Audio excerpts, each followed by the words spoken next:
皆さん、こんにちは。カメラマンの原亀です。よろしくお願いします。今日はですね、85ミリを、使って写真の対比をしてみたいと思います。Z マウントのニコンの85ミリの 1.8S ですね。このレンズですね。これはかなり小さくて、傾向性がいいし、値段もお手頃で、描写も素晴らしいです。まあ、これから85の 1.2 が出ると思いますが、まあ、それまではやっぱり 85mm の Z マウントのレンズはこれしかありませんので、チョイスはもうこれしかないと思うんですが、そこで、まあ今までの F マウントのシグマさんの 85mm の 1.4 ですね。この大型で重くて、なんか、重たいなっていう描写のいいレンズですね。これがどれぐらいですね。まあ、比較して、まあ、この重たいシグマのレンズは描写が今までは良かったんですよね。ただ、この最新型というか、まあ出てからもう2年ぐらい経つかもしれませんが、85の 1.8S と実際どうなんですかっていうところを比較してみたいと思います。まあ実はですね、やっぱり1.8とか単焦点で明るいレンズで使うシチュエーションといえば、まあどうしてもですね、まあナイターだったりですね、暗い時ですね、天気が良くなかったり、そういう時がどうしても多くなると思うんですよね。そこを、まあ考えてレンズ購入をしてるんですけれども、まあ、1.8 と 1.4 だと実際に F 値は3分の1ステップですから、ほとんど変わんないんじゃないのっていう話なんですよね。レンズの前玉がこんなに大きさが違ってて、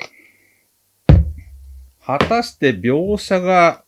どれぐらい違うかと。ちょっとごめん、ほこり取りますね。果たしてですね、描写がどれぐらい違うんですかっていうところが気になると思うんですよね。まあ、かなりこちらは重いですから、これですね、後ろ玉もこんなに大きいですし、まあ2個も負けてませんけど、まあ K がね、だいぶ違いますんで、こちらが2個の方がですね、67ミリ。こっちが86ミリですね。相当やっぱり重いですから、まあグラム測ってもいいんですけど、まああんまり関係ないかなっていうことなんで、まあ重いレンズと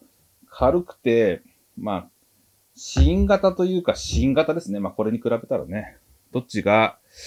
どういう特性があるかと。まあ、実はですね、僕は F マウントのこの 85mm のシグマの1.4も大好きでして、まあ発売して、一番最初はキャノン用を購入して、その後にニコン用に買い替えたんですが、結構お気に入りでした。ところが、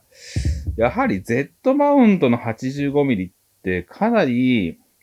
コーティングだったり描写だったりが秀逸だと思いますんで、まあ実はこっちの方が、やっぱり新型の方がいいんじゃないかなと思ってまして、とはいえ、まあ、これだけの大きさのあるレンズですから描写が悪いわけがないなと思いつつ、じゃあ実際どっちがどうなのっていうところをですね、ちょっと取り比べてみたいと。で、まあ、できれば暗いシチュエーションで取り比べるのであればナイターかなと思ってやってきました。作例で、まあ、ナイター競馬のパドックだったり、そうですね、他のシーンでどういう感じで、フィーリングがどうとか、オートフォーカスのスピードがどうとかですね。まあ実測というか実際に使ってみてですね。まあ計測器で計測するのは他の方ができると思いますんで、そういうことはせずに、実際現場で使ってみた感じですね。それはどうなのかということを、お伝えできればと思います。これね、大きくてね、重いんですけど、僕ね、結構大きくて重いレンズ好きなんですよね。なんか安心できるというか、まあ、そういうの、古いかもしれないですけどね、考え方としては。ただ、まあ、これに FTZ2 をですね、取り付けて、撮影したら、まあ、どうなのかなって、正直思いますよね。この85の 1.4 のこの、ド迫力にね、勝るものが、この軽いレンズであるのかどうか。まあ、これもでも、どうなんですかね。ニコンのこの 1.8 もかなりいいレンズですので、まあ、小さくて軽くて描写が良ければ、もうそっちに、やっぱり軍配が上がるというか、そっちを使うのがセオリーだと思いますんで、まあ、大きくて重くて、描写が良くても、同じぐらいだったらやっぱり軽い方に行っちゃうかなって思うんですけれどもね。レンズ1本で全部撮るわけじゃないので、やっぱりボディを2台3台使えますんで、大きなレンズが、それも2個も3個もってなってくると、だんだん体が悲鳴を上げてきますんで、まあそこら辺もですね、考えまして、まあ重さとですね、描写ですね、その辺を、比べてみたいと思いますので、よろしくお願いします。